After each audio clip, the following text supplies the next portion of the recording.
Donc, Gwendoline m'a présenté rapidement. Donc, je suis assistant social effectivement au CHU de Rennes.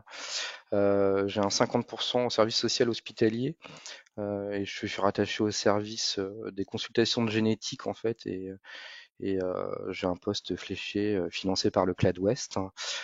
J'ai également aussi une intervention consultation pédiatrique et au centre de ressources et de compétences de la mucoviscidose pédiatrique.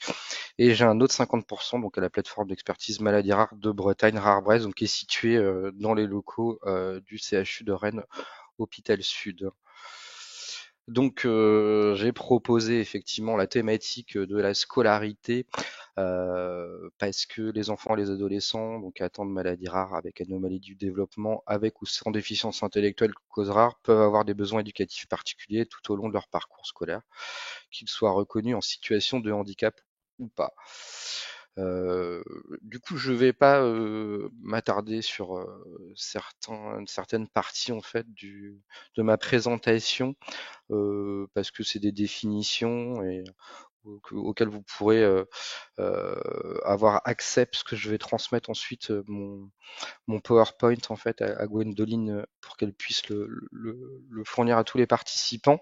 Et je vais aussi abréger en fait certaines présentations de dispositifs et ça amènera à des questions plus tard, mais on échangera à ce moment-là euh, de vive voix.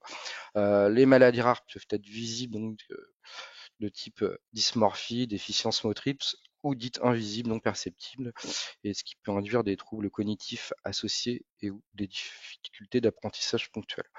Les aspects invisibles de la maladie peuvent effectivement impacter fortement les apprentissages scolaires, justement parce qu'ils ne sont pas décelés et qu'ils génèrent des malentendus pédagogiques. Donc, les causes des besoins éducatifs particuliers d'un jeune peuvent être en lien avec les troubles neurodéveloppementaux, avec une déficience intellectuelle, motrice ou sensorielle. Il y a également la fatigabilité occasionnée par la maladie et la prise en charge médicale, euh, qui peut être du type traitement, soins, rendez-vous médicaux et paramédicaux.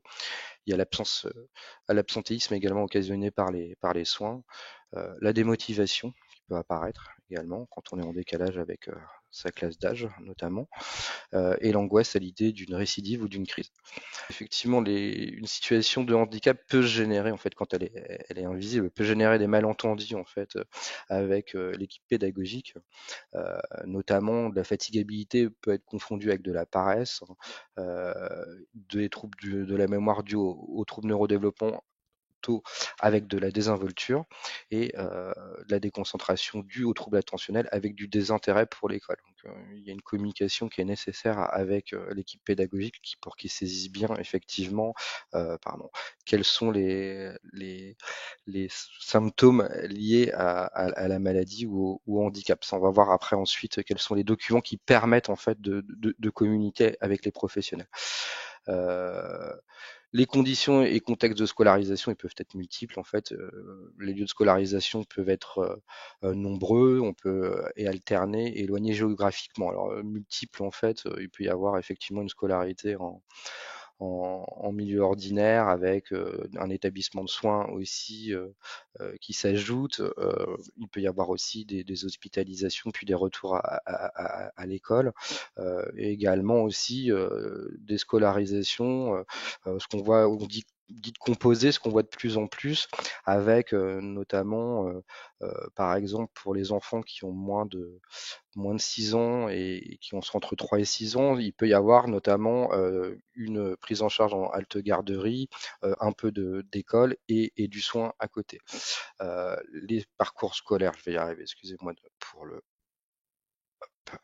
le parcours scolaire peut se retrouver pour le coup en pointillé quand il y a le temps du soin fait que l'enfant va être à domicile. Euh, donc il va falloir trouver des solutions pour qu'il continue en fait à être scolarisé. Et les temps de scolarisation peuvent être parfois très réduits également, au motif par exemple de troubles de comportement qui font que la présence en classe devient extrêmement difficile. Les objectifs de cet atelier, donc, c'est vous aider à rendre l'école accessible ou plus accessible à votre enfant en dépit de la maladie ou du handicap. vous apporter des connaissances sur les dispositifs facilitant la scolarité, vous permettre d'anticiper l'entrée à l'école, les changements liés à l'évolution de la maladie, les transitions, et vous faciliter le dialogue avec les équipes éducatives et la MDPH, et vous éviter les jugements de valeur, les malentendus pédagogiques dont je parlais tout à l'heure. Donc les textes de référence, voilà, ils sont soumis à une législation. Vous pourrez effectivement les consulter, les articles de loi ou les circulaires quand vous serez en possession du PowerPoint. Donc les modalités de scolarisation pour les élèves atteints de maladies handicap, eh ben, elles sont de deux ordres en fait principales. Il y a des situations qui ne nécessitent pas de demande auprès de la MDPH. Donc là, il va y avoir des documents de référence qui vont permettre en fait d'indiquer quels sont les aménagements, adaptations pédagogiques dont va avoir besoin le jeune, l'enfant. Et il y a des situations nécessitant une demande auprès de la MDPH. Donc là, il y a un dossier à déposer suite à une équipe éducative ou à une équipe de suivi de scolarisation. Je vais détailler tout ça après. Là, on va reprendre aussi, je vais reprendre aussi par la suite quelles sont les décisions d'orientation et d'accompagnement. Donc les dispositifs ne nécessitant pas le recours à la MDPH, ils sont de plusieurs ordres. Il y a le réseau d'aide spécialisée aux élèves en difficulté, donc le RAZ, alors, qui prend en charge des enfants avec des difficultés de scolarité, pas uniquement en lien avec la maladie ou le handicap. Il peut y avoir d'autres motifs en fait qui amènent à ces difficultés. Il y a le projet d'accueil individualisé, donc qui est un document que je vais détailler tout à l'heure, le plan d'accompagnement personnalisé, qui est un autre document qui répond pas tout à fait aux mêmes besoins et aux mêmes attentes. Mais je vais dérouler ensuite. Il y a l'aménagement des conditions d'examen, qui peuvent être de plusieurs types, majoration de temps, prolongation, installation d'équipements spécifiques et d'autres aides matérielles possibles. Euh, Tout type d'examen peut être concerné, que ce soit l'écrit ou oral, et que ce soit des examens ponctuels ou continus. Voilà, cette demande d'aménagement des conditions d'examen, c'est une demande à faire particulière auprès de l'établissement, généralement à faire aux alentours d'octobre-novembre, et c'est l'établissement scolaire, alors, soit qui vient vers la famille quand elle a connaissance des difficultés de scolarité et ce qui nécessiterait en fait des aménagements d'examen, ou alors en tant que famille, il faut aller vers l'établissement en fait pour pouvoir récupérer ce dossier et faire cette demande. Depuis la rentrée scolaire 2023, il y a la mise en place aussi du livret de parcours inclusif en fait. Donc c'est un livret numérique en fait qui permet, qui va accompagner l'élève en fait tout au long de sa scolarité et sur lequel doit apparaître tous les aménagements et adaptations pédagogiques qui auront été mis en place tout au long de son parcours scolaire.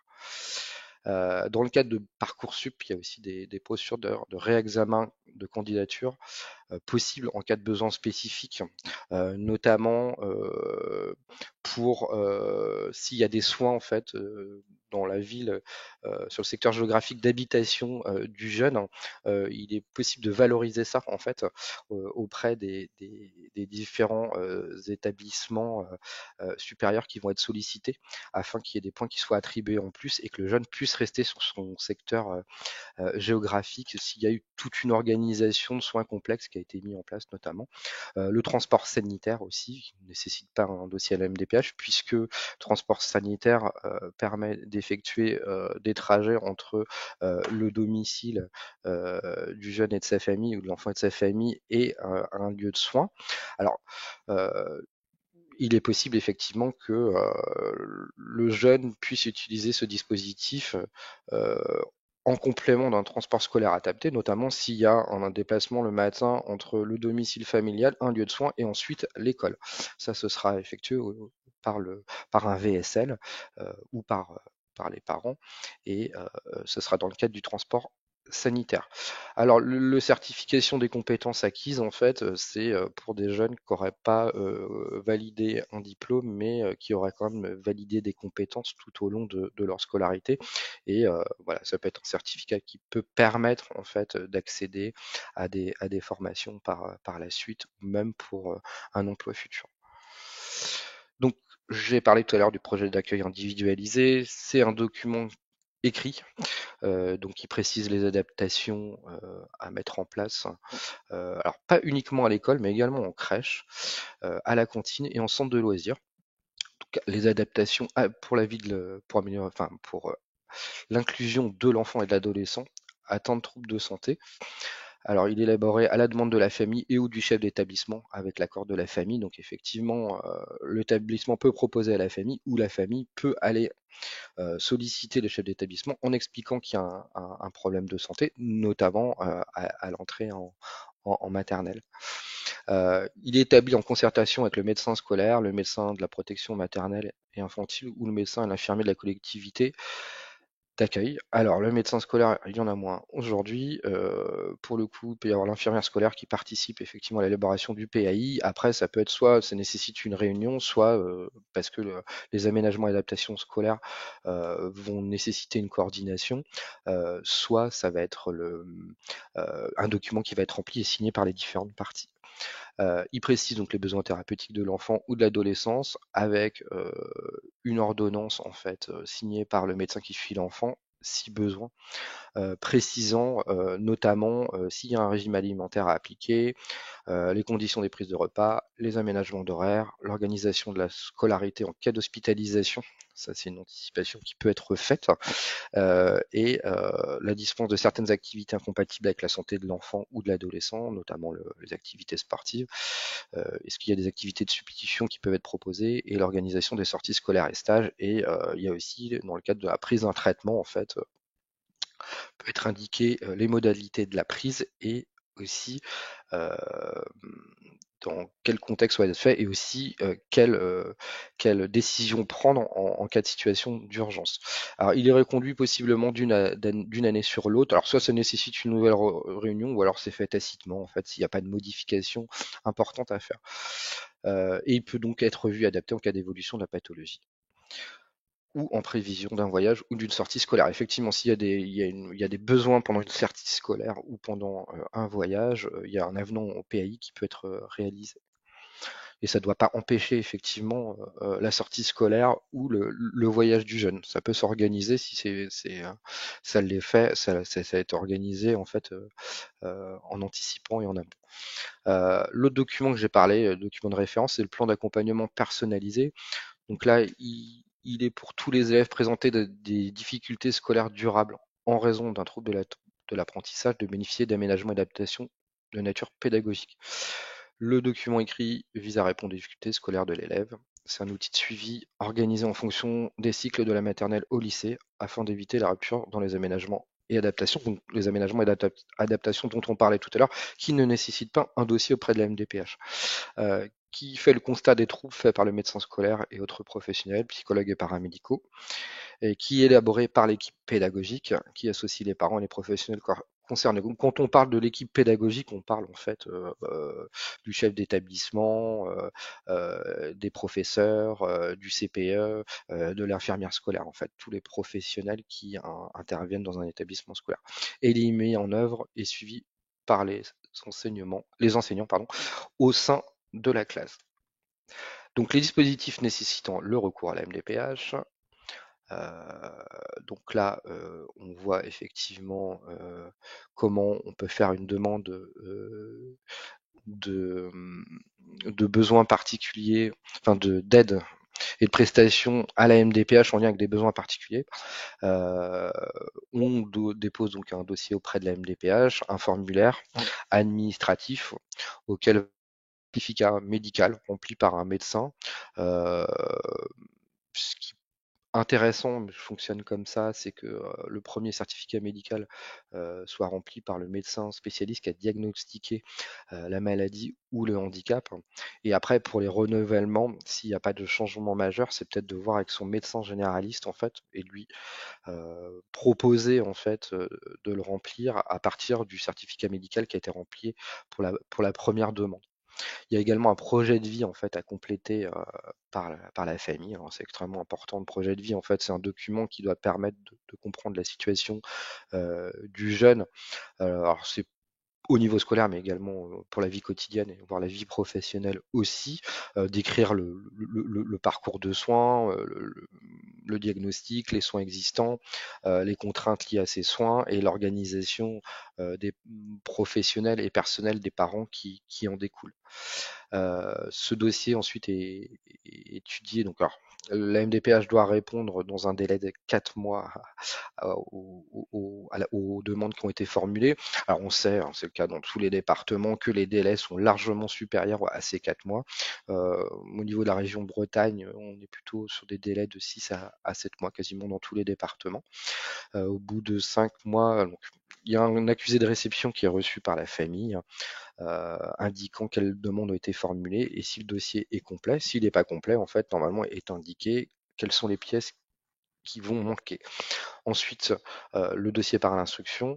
Au bout de 4-5 mois, il y a une équipe pluridisciplinaire de la MDPH donc, qui se réunit, qui est composée d'un médecin et de professionnels du médico-social. Leur origine professionnelle va être en lien avec les demandes que vous allez formuler. S'il y a une demande en lien avec la scolarité, il y aura un référent scolarisation qui sera présent en fait dans la commission. Il peut y avoir des assistants sociaux, des ergothérapeutes, infirmiers, voilà, et d'autres professionnels. L'équipe pluridisciplinaire de la MDPH évalue la situation et fait des propositions de réponses. Alors normalement, les propositions de réponse doivent être envoyées à la famille en fait, et la famille a un délai de 15 jours, 3 semaines avant le passage du dossier en commission des droits et de l'autonomie des personnes handicapées pour pouvoir formuler des commentaires en fonction des réponses qui ont été faites si elles ne sont pas satisfaisantes. Euh, Parce que le délai du traitement dossier étant très long, il peut y avoir beaucoup de changements dans le projet thérapeutique ou projet de vie en fait de l'enfant. Euh, donc il est possible à ce stade-là de faire part en fait des évolutions qui a pu avoir pour effectivement que la CDPH ait en ait connaissance et puisse confirmer ou infirmer les propositions qui ont été faites par l'équipe pluridisciplinaire. Euh, voilà. Alors après, je vais passer. Hop, donc la MDPH, donc je vais vous expliquer, service public qui fonctionne comme un guichet unique pour toutes les démarches liées au handicap à tous les âges de la vie, donc autant pour les enfants que pour les adultes. Voilà, un dossier à faire, une part de département, le certificat médical, donc je vous disais, rempli surtout par un médecin spécialiste au départ et un médecin généraliste par la suite. C'est une stratégie, je pense, qui fonctionne. Euh, je pense qu'il faut que les familles soient présentes au moment de la rédaction du certificat médical parce qu'il y a tout un questionnement sur tous les actes de la vie quotidienne auxquels les parents sont plus susceptibles de pouvoir répondre, hein, puisqu'on voit des fois des, des, comment dire, des évaluations de médecins qui correspondent pas forcément à la réalité et au vécu des familles au quotidien. Donc être présent quand il y a le remplissage de ce certificat médical, c'est vraiment un plus. La MDPH auparavant répondait par rapport à un diagnostic. Alors le diagnostic aide, c'est sûr, mais s'il n'y a pas de diagnostic, il est tout de même possible d'avoir accès à des aides ou des prestations, parce que normalement, la MDPH répond à des besoins particuliers et non pas un diagnostic. Ensuite, les décisions relatives au parcours scolaire des élèves en situation de handicap et qui relèvent de la CEDAPH concernent donc le maintien en maternelle, les dispositifs d'accompagnement individuel, donc l'accompagnement aux élèves en situation de handicap, le matériel pédagogique adapté, alors quel qu'il soit, ça peut être alors, il y a du matériel pédagogique adapté qui peut être sollicité et qui va être mis à disposition par l'éducation nationale, notamment l'ordinateur, le scanner et également la tablette. Alors il semblerait que là, les familles rencontrent des difficultés à pouvoir se procurer ce matériel-là par l'éducation nationale. Alors ça peut être intéressant d'en discuter par la suite, savoir si au national, c'est également le cas. En tout cas en Bretagne, il semblerait que voilà, les familles attendent plusieurs mois avant de récupérer le matériel. Donc, le transport scolaire adapté, en tout cas dans le département d'Ille-et-Vilaine, hein, département de mon implantation, le transport scolaire adapté était demandable auprès de la MDPH. C'est plus le cas aujourd'hui. La demande est à faire directement auprès du conseil départemental, mais il n'empêche que le département, le service du département va se renseigner auprès de la MDPH pour savoir s'il y a des droits ouverts et pour valider à ce moment-là l'organisation du transport, alors qui peut se faire par VSL, hein, euh, avec un circuit. Donc c'est un taxi qui va prendre plusieurs enfants pour les emmener sur leur lieu, sur leur établissement scolaire respectif, hein, ou alors c'est les parents qui peuvent réaliser le transport scolaire et à ce moment-là ils sont indemnisés en fait par le département. Euh, les décisions aussi autres qui nécessitent un avis de la MDPH, c'est des orientations vers des dispositifs d'accompagnement collectif, donc les unités localisées pour l'inclusion scolaire ULIS, donc on retrouve en fait en élémentaire, au collège, alors de moins en moins au lycée, mais en lycée pro, il en existe aussi. Il y a les unités d'enseignement des établissements sociaux et médico-sociaux et des établissements de santé, alors qui sont euh, soit implantés en fait dans un établissement spécialisé de type IME par exemple, soit c'est des classes qui vont être ouvertes au sein d'un établissement scolaire ordinaire et sur lequel vont être accueillis en fait des enfants avec une orientation IME, puisque l'école inclusive, c'est normalement faciliter les passerelles entre les établissements spécialisés, les dispositifs adaptés de type ULIS et le milieu ordinaire. Là, le dispositif de type SECPA aussi, il peut y avoir besoin d'une notification de la MDPH si le jeune n'est pas entré en fait en SECPA dès la sixième. Si il va le faire par la suite à partir de la cinquième, quatrième ou troisième. Il est possible aussi de solliciter des dispositifs d'accompagnement médico-social de type CESAD et PMO. CESAD, c'est Service d'éducation spécialisé de soins à domicile. C'est des équipes pluridisciplinaires avec un médecin souvent et des professionnels rééducateurs et des éducateurs spécialisés qui va faire le lien entre les professionnels, l'équipe pédagogique de l'établissement scolaire, la famille en fait, et, euh, et l'établissement médico-social. Donc c'est un dispositif de coordination, mais qui propose également du soin. Alors pourquoi PMO, prestation milieu ordinaire, c'est assez complexe puisque en fait c'est un nouveau dispositif qui s'ajoute ou qui va remplacer le CESAD. Tout ça est encore en mutation. Euh, Comme pour les dispositifs ne relevant pas de la MDPH, il y avait des documents de référence. Pour les dispositifs qui relèvent de la MDPH, il y a un document de référence qui s'appelle le projet personnalisé de scolarisation. En fait, c'est un document qui contient une demande dans le cadre du parcours de scolarisation près de la MDPH quand il y a une notification qui est émise pour une AESH, pour une orientation scolaire ou autre, s'ajoute le projet personnalisé de scolarisation, alors qui est juste donné aux familles, c'est aux familles de transmettre ensuite à l'établissement scolaire. Donc il définit le déroulement de la scolarité de l'enfant et des besoins, notamment en termes de matériel pédagogique adapté, d'accompagnement et d'aménagement des enseignements. C'est donc la feuille de route et outils de suivi du parcours de scolarisation de l'enfant reconnu en situation de handicap par la CDAPH. Il fait l'objet d'un suivi annuel par l'équipe de suivi de scolarisation. Effectivement, donc lorsqu'on sollicite un dispositif qui auprès de la MDPH en lien avec le parcours de scolarisation, ça nécessite une première réunion à laquelle participent le chef d'établissement, l'enseignant de l'enfant et les parents. On appelle ça une équipe éducative. Et ensuite, au moment du renouvellement ou du suivi annuel euh, parcours scolaire du jeune, il y a une équipe de suivi de scolarisation qui va être organisée par l'enseignant référent.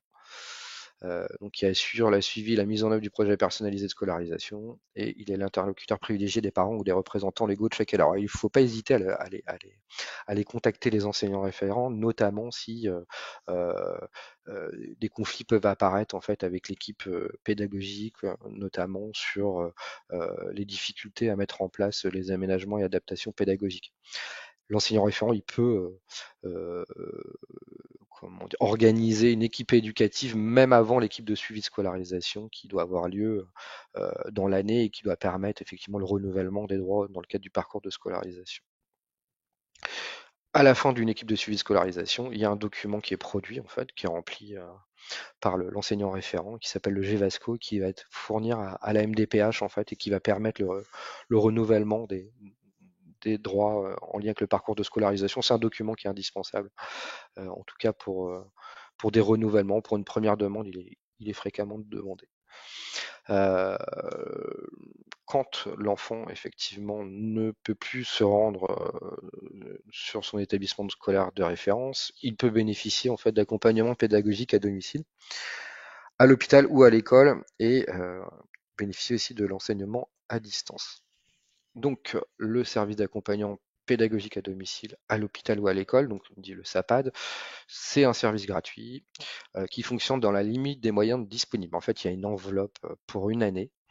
Donc concrètement, si vous faites une demande en début d'année scolaire, il y a plus de chances que la demande soit acceptée. Parce que en fin d'année scolaire, il se peut que une partie de l'enveloppe ou la totalité de l'enveloppe ait été utilisée et qu'il n'y ait plus de financement possible. Donc il est sollicité par les parents et il est mis en place en accord avec le médecin conseil de la direction académique sur présentation d'un certificat médical. Et c'est un accompagnement dans la mesure du possible par les enseignants de l'élève. En fait, le coordinateur du SAPAD va s'adresser en fait aux enseignants de l'élève dans l'établissement scolaire dans lequel il est et leur demander si ils peuvent se rendre à domicile, au domicile pardon, de l'enfant pour lui donner cours. Alors sur des cours sur les matières principales. Euh, c'est essentiellement le français, les maths, l'histoire géo et peut-être les langues également. Si les enseignants ne répondent pas positivement à la sollicitation du coordinateur du SAPAD, euh, voilà, ils peuvent solliciter d'autres enseignants et voir si d'autres enseignants répondent positivement. Il existe également des unités de scolarisation sur les établissements de France, c'est également le cas au CHU de Rennes. Euh, c'est donc un enseignant spécialisé euh, qui fait partie en fait d'une équipe. Par exemple, au CHU de Rennes, c'est rattaché au service de médecine physique et de réadaptation enfant. Et donc, en fait, il permet d'assurer la scolarisation pendant le séjour de l'enfant. Donc voilà, ils vont travailler par petits groupes en fait dans un lieu dédié, de veiller au maintien du lien avec l'école d'origine, visio possible, faire de la coordination, préparer aussi le retour de l'élève dans son école après l'hospitalisation, et aussi de contacter le coordinateur du SAPAD afin de le mettre en place si seule la scolarisation à domicile est possible. La dernière solution, s'il y a une déscolarisation, c'est l'enseignement à distance, donc le CNED, qui doit s'envisager en dernier recours, car la somme de travail à fournir est très conséquente et que bien souvent les élèves doivent travailler seuls ou simplement étayés par 3 ou 4 heures de tutorat pédagogique à domicile par semaine. Alors il faut effectivement, autrement que les parents ont des ressources effectivement sociales et intellectuelles pour pouvoir aider l'élève social, parce que c'est avoir du temps aussi à accorder pour l'accompagner dans sa scolarité à domicile, hein, et les ressources intellectuelles, effectivement, ça dépend du niveau de l'élève. Et donc, il est possible de télécharger un dossier de demande de- d'admission au CNED en fait sur leur site. Le parcours de scolarisation. Donc là, c'est une infographie que j'ai pu créer. Donc on voit les différentes périodes de l'enfance, la petite enfance, la préadolescence et la, la phase de jeune adulte, hein. C'est pour en fait mettre en évidence un peu voilà, les superpositions de solutions qui peut exister dans le cadre de scolarité composée. Euh, donc le mode de garde, comme je le disais, en fait, il est possible de 0 à 6 ans pour les élèves, pour les jeunes, les enfants en situation de handicap. Il y a une dérogation possible en fait pour être accueilli, notamment en garderie, pardon, jusqu'à 6 ans. Il y a de plus en plus d'halte garderies qui effectivement accueillent des enfants en situation de handicap, hein. Et donc, il peut y avoir une scolarité composée entre la halte garderie, l'école maternelle et aussi un centre d'action médico-sociale précoce, notamment s'il y a du soin aussi euh, dont dont l'enfant a besoin, ou alors du soin en libéral, comme ça se pratique de plus en plus. Euh, Là, il y a des espèces de petits éclairs en fait entre différentes périodes. C'est pour marquer en fait les risques de rupture et de transition.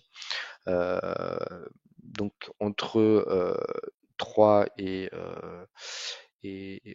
à l'âge de 3 ans, c'est effectivement l'entrée en maternelle en fait, hein, qui nécessite une anticipation, l'importance de rencontrer le futur établissement scolaire de l'enfant vers le mois d'avril-mai, s'il y a une scolarité dès le mois de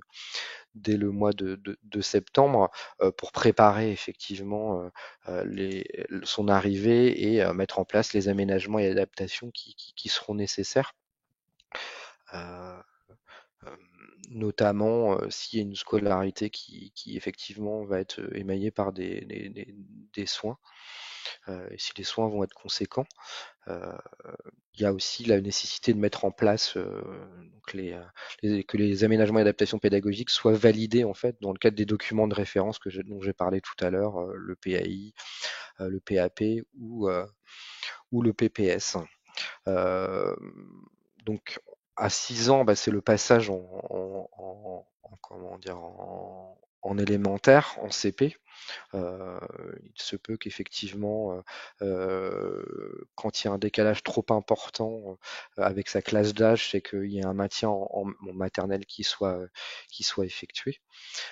Et après, les attendus en élémentaire ne sont plus les mêmes qu'en maternelle. Donc, il peut y avoir une réflexion sur est-ce que une orientation en Ulysse, notamment, serait nécessaire ou est-ce que une orientation vers un institut médico-éducatif aurait du sens. Ensuite, à partir de 11 ans, bon, alors, ça reste une indication d'âge, hein, c'est le passage en fait au collège parce que la maternelle et la primaire, les familles en fait sont en lien avec un seul enseignant qui peut effectivement comprendre les besoins particuliers et les aménagements et adaptations pédagogiques en lien avec ces besoins particuliers.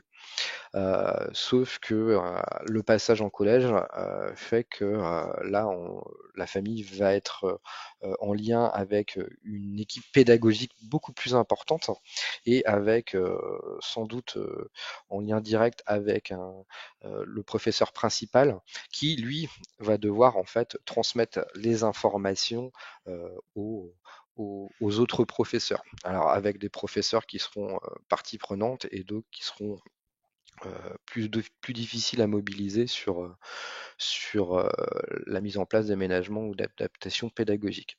Alors ensuite, après, à 15 ans, on est plutôt sur le passage, en fait, alors l'orientation qui va se décider vers soit euh, alors, il y a plusieurs dispositifs, hein. Il peut y avoir le lycée général, le lycée professionnel, l'apprentissage, l'enseignement régional adapté. Euh, Là, l'orientation, elle se questionne, je pense, bien avant, dès la quatrième. Maintenant, il est possible de faire des stages pour effectivement expérimenter, savoir si un domaine plaît. Et après, il est tout à fait possible de négocier aussi avec le collège d'autres stages en fait pour expérimenter d'autres domaines qui pourraient euh, qui pourraient être un projet pour l'enfant. Les conseils que je donnerais par rapport à ce parcours de scolarisation, que j'ai peut-être déjà donné en partie sur la slide précédente, c'est d'observer, identifier les besoins de votre enfant et partager-les avec l'équipe pédagogique. Chaque élève est différent et prendre des rendez-vous réguliers si possible. Alors, autant en primaire, c'est quelque chose effectivement qui peut se faire assez facilement et comme je le disais, au collège, ça devient plus difficile. Euh, Ne pas hésiter à solliciter l'enseignant référent pour l'organisation d'une équipe éducative ou d'une ESS si un besoin éducatif est identifié. Il faut vraiment aller vers parce que euh, la temporalité de l'organisation des équipes de suivi de scolarisation parfois est pas suffisant parce qu'il y a des besoins éducatifs qui émergent en fait et qui ne peuvent pas attendre en fait l'organisation de la prochaine ESS. Donc, comme je vous disais, il y a une vigilance sur les transitions maternelles primaires, primaire secondaire et lycée, études supérieures. Euh, à chaque transition, partir des aménagements déjà mis en place et qui fonctionnent, faire des propositions. Alors, faut pas hésiter, effectivement, c'est le retour que j'ai de famille, c'est de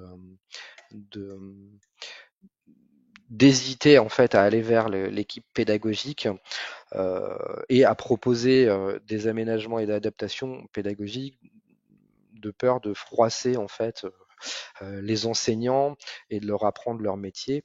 Euh, Beaucoup d'enseignants en fait ont une certaine appréhension avec la maladie et avec le handicap, donc en fait de venir leur faire des propositions, parfois ça peut permettre d'apaiser leur appréhension et ça peut permettre une meilleure relation en fait entre la famille et l'équipe pédagogique. Euh, donc aussi anticiper l'organisation d'une ESS avant les choix d'orientation, puisque effectivement, malheureusement, les choix d'orientation se font assez tôt dans l'année de troisième.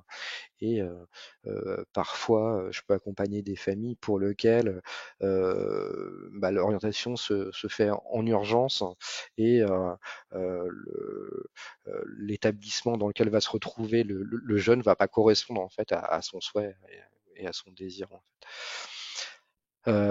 Pareil, je l'ai précisé tout à l'heure, mais je le redis, faire les demandes d'aménagement d'examen dans les temps, en début d'année scolaire, date limite en novembre.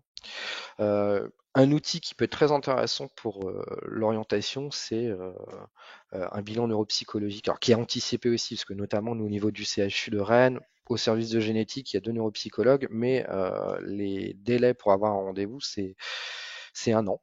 Donc, pour avoir le profil d'un jeune par rapport à ses compétences et ses difficultés, ça permet effectivement de peut-être de faire des choix au niveau de l'orientation plus éclairés.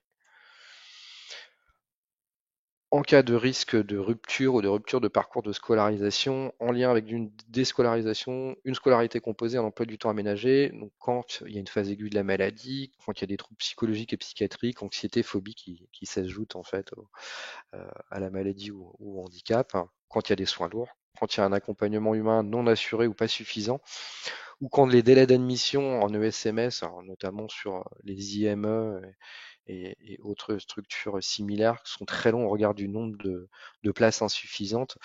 Il est possible de mobiliser les dispositifs et ressources suivantes. Alors il y a la communauté 360, c'est maintenant en fait la plateforme téléphonique euh, qui va devenir incontournable en fait, puisque toutes les demandes en lien avec une demande sur des besoins particuliers en lien avec le handicap, la famille, les professionnels pourront solliciter cette plateforme téléphonique qui aura plusieurs niveaux de réponse en fait. Un premier niveau de réponse qui sera juste une information et une orientation et un deuxième niveau de réponse en cas de situation complexe de rupture de parcours où les écoutants pourront aller rechercher en fait des dispositifs correspondant en fait aux demandes formulées par la personne ou le proche aidant, que ce soit sur le parcours de scolarisation, mais pas que, ça peut être aussi sur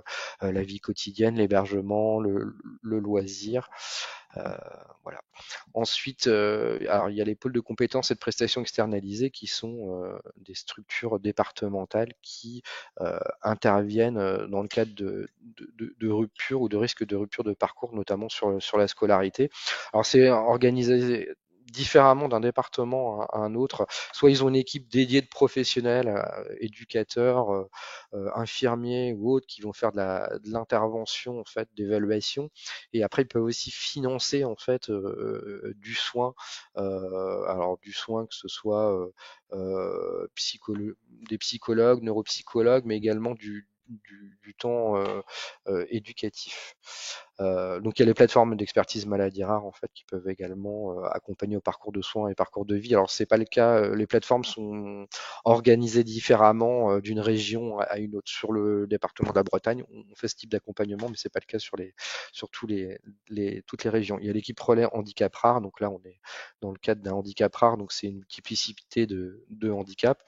Il y a les pôles ressources handicap, alors je ne sais pas s'ils portent ce nom-là en fait partout en France, mais c'est des dispositifs qui doivent favoriser l'inclusion en fait des enfants en situation de handicap vers un mode de garde, vers un centre de loisirs ou vers des activités sportives et de loisirs. Et il y a possibilité de mobiliser l'AMDPH à travers un PAG, hein, donc un plan d'accompagnement global qui doit servir en fait à la MDPH de prendre connaissance du risque ou de la rupture de parcours d'un enfant et mobiliser tous les partenaires qui sont impliqués, voire d'autres partenaires qui pourraient l'être et les amener à faire des propositions d'accompagnement et d'accueil.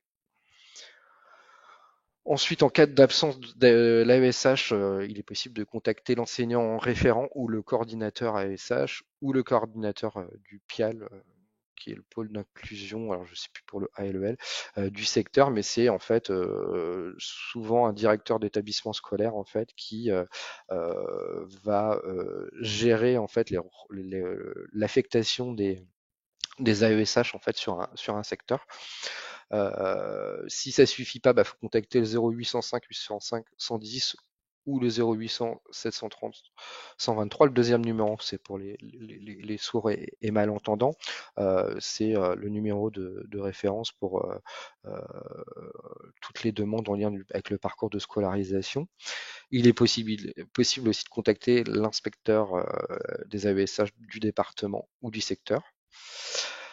Si toujours pas de réponse satisfaisante et de nomination d'un AESH, il est possible de mettre en demeure en fait la direction de l'académie en courrier recommandé avec accusé de réception et ensuite, si toujours pas de réponse positive, de saisir le tribunal administratif. Je vous ai mis un lien ensuite qui détaille plus en fait tout le processus.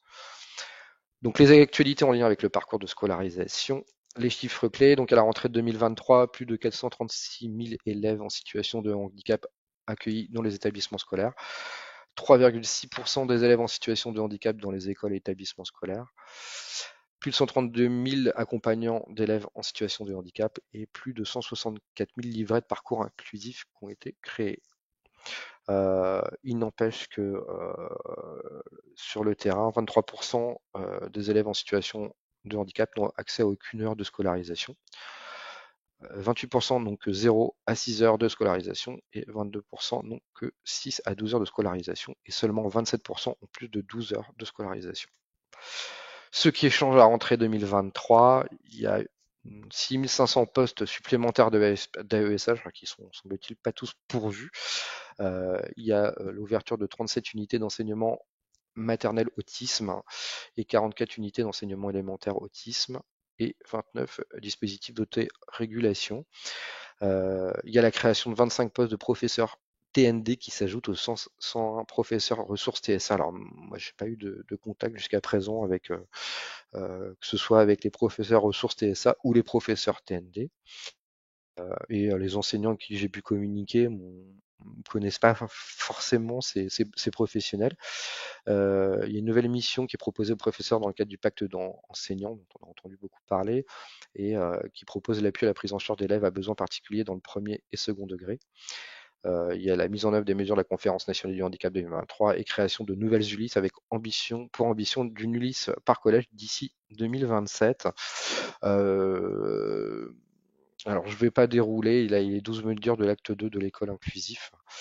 Euh, on va reparler plus précisément de la transformation des pôles inclusifs PIAL en pôle d'appui à la scolarité. Il y a un article de loi effectivement qui pose question, c'est l'article 53 du projet de loi de finances pour 2024 qui souhaite l'expérimentation des pôles d'appui à la scolarisation pour les élèves en situation de handicap. 3 départements vont tester donc ce nouveau dispositif dès la rentrée 2024, donc les départements du 02, 28 et 83. Les PASS auraient pour rôle d'apporter des réponses de premier niveau aux élèves à besoins éducatifs particuliers. Donc au niveau des adaptations pédagogiques, au niveau du matériel pédagogique adapté, mais également pourrait permettre l'intervention de personnel de l'éducation nationale en renfort pour les élèves liés à besoins éducatifs particuliers. Alors c'est pas très clair en fait comme, comme dispositif. Euh, Ce qui est soulevé par les associations, c'est qu'il n'y a pas de participation des familles au PASS, qu'il y a nécessité de maintenir aussi chaque institution dans son rôle. L'éducation nationale doit mettre en œuvre tous les moyens possibles pour rendre l'école accessible, tandis que la MDPH décide des compensations individuelles. Alors ce serait que la problématique, c'est que effectivement, au regard des difficultés de recrutement d'AESH, c'est que l'éducation nationale fasse correspondre les besoins de l'enfant aux ressources humaines existantes. C'est la grande crainte. Pour aller mieux plus loin, effectivement, voilà, quand vous récupérez le PowerPoint, en fait, il y a des liens vers de l'information disponible sur Internet. Alors, pour finir, en fait, Gwendoline m'a demandé de présenter le nouveau formulaire complémentaire de demande à la MDPH, donc, qui est une initiative de la Caisse nationale de l'autonomie en 2012, qui est portée depuis 2012 avec les centres de référence maladies rares de la PHP et la MDPH de l'Île-de-France. C'est un travail commun avec les filières de santé maladies rares en 2015, qui a débuté en 2015, puis élargissement aux équipes relais handicap rares et à la Commission nationale relais handicap rares en 2016. Donc, il y a eu des représentants d'associations qui ont été inclus dans ce travail, les ERHR, voilà tout ce que je disais tout à l'heure. Il y a 2 documents, un document d'aide au remplissage du certificat médical, une proposition reprise par la DGS qui a servi de base pour la notice explicative accompagnant le nouveau modèle de certificat médical suite à l'arrêté de temps du 5 mai 2007. Voilà, avec un fascicule pour comprendre et bien remplir le certificat médical de la MDPH et donc un document complémentaire et facultatif au dossier MDPH expérimenté en 2007 puis sur toute l'année 2021. Alors j'ai pu utiliser moi effectivement en accompagnement de familles pour lesquelles il y avait besoin de précision sur notamment sur les actes de la vie quotidienne. Alors pourquoi? Pour améliorer la compréhension de l'impact de la maladie, du handicap rare sur la vie quotidienne, permettre aux proches aidants d'exprimer le niveau d'aide qu'ils apportent, de mieux définir les besoins de la personne concernée, de permettre au MDPH et à la Maison de l'Autonomie de mieux appréhender la situation pour proposer les réponses les plus ajustées, pardon. Et pour construire ce document, en fait, tout ce groupe de travail s'est appuyé sur le GEVA, en fait, qui est le document de référence des MDPH pour toutes les activités de la vie quotidienne. Le document, donc je vais vous montrer rapidement après, est facultatif. Donc il a pour objectif de transmettre plus d'informations à la MDPH ou à la MDA sur les conséquences de la maladie ou du handicap rare sur la vie quotidienne. C'est une photographie, donc un instant T. Ces informations complètent celles données dans le formulaire de demande à la MDPH ou à la MDA et dans le certificat médical. Elles permettront d'aider les MDPH ou les MDA à mieux comprendre la situation et les besoins. Et ils concernent aussi bien les adultes que les enfants. Euh, donc le document, il est destiné, il doit être rempli par les personnes en situation de maladie rare ou de handicap rare, les personnes qui interviennent auprès d'elles, les membres de la famille, les proches, les membres d'une association, les professionnels autres que les médecins, par exemple kinésithérapeutes, orthophonistes, infirmières, auxiliaires de vie, éducateurs, assistants sociaux. Et il est possible que ces personnes se coordonnent pour remplir les informations sur le même document, alors notamment si l'enfant ou le jeune est suivi par un établissement médico-social, ça peut être remis à l'équipe pour que ce soit rempli de manière coordonnée. Ce document est facultatif, donc il est à joindre avec la demande à la MDPH ou à la MDA. Il est toujours possible de joindre les documents utiles pour mieux comprendre la situation. Par exemple, même si vous n'utilisez pas ce document, c'est effectivement euh, à faire, c'est de transmettre donc, tous les comptes rendus de visite à domicile, un compte rendu oui, d'essai de matériel, les comptes rendus de consultation, d'hospitalisation de jour, d'hospitalisation complète, tous les documents qui permettront de bien comprendre la situation de votre enfant.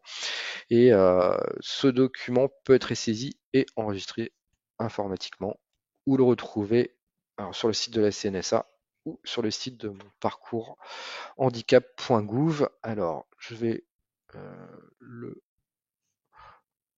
vous le faire apparaître, j'espère. Alors, je sais pas si vous le voyez bien en mode.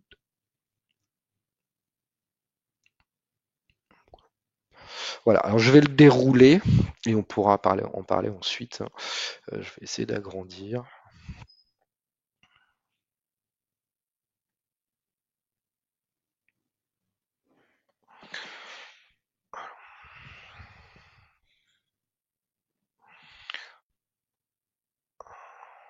C'est un document qui fait 12 pages, qui est extrêmement complet, hein. Je pense que le mieux, c'est que vous alliez le consulter directement à partir des deux, euh, des deux sites que je vous ai indiqués tout de suite. Alors, c'est beaucoup plus complet qu'effectivement le document de la MDPH. Et ça permet aussi par le- la formulation des questions de pouvoir s'interroger en fait et de prendre la distance par rapport à la situation où vous vivez, parce que c'est ça euh, qui est le plus compliqué. Voilà, avec aussi l'utilisation d'emploi du temps qui permet de bien au MDPH de bien comprendre en fait les contraintes organisationnelles notamment. Voilà, avec une annexe en fait qui reprend effectivement tous les actes de la vie quotidienne en fait et qui les explique et qui les détaille. Voilà, pour moi c'est terminé, Gwendoline.